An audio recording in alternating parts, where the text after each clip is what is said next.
Ni siku nyingine tena ambapo tunakutana hapa Gift Online TV katika kukamilisha masuala mbalimbali ya kimichezo ya kijamii, lakini pia masuala ya kiburudani.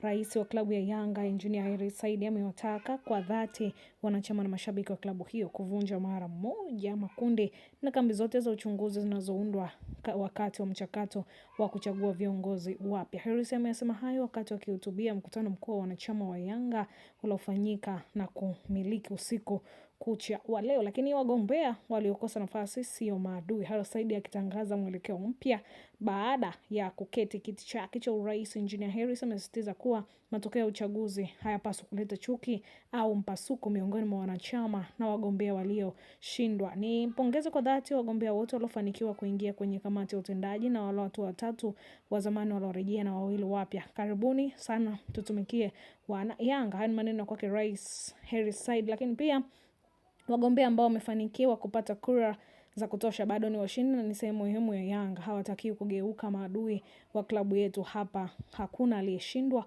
wote ni wanachama na tunahitaji kwenye safari hii. Lakini aidha ametoa rai kwa wanachama wote nchini kutokea pembeni tofauti zao, kurudisha nguvu ya umoja na kujenga Yanga kuthibitisha kwa miaka minne ijayo. Wanachama wenzangu, na wataka mvunje kambi zote huku mitaani na kwenye matawi.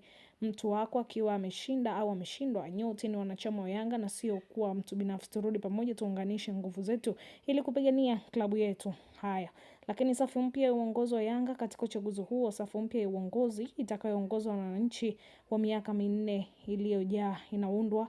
Rais ni Engineer Hersi Said, makamu wa rais Arafat Haji, wajumbe wa kamati ya utendaji Yanga Makaga, Alexander Ngai, Munir Suleiman, Julius Koi, lakini Fadhila Afraf. Hii ndo kamati mpya iliyoanda. Kwa endelea kusubscribe, kushare, kulike pamoja na kucomment ili kupata mengi mazuri zaidi kutoka hapa Gift Online TV.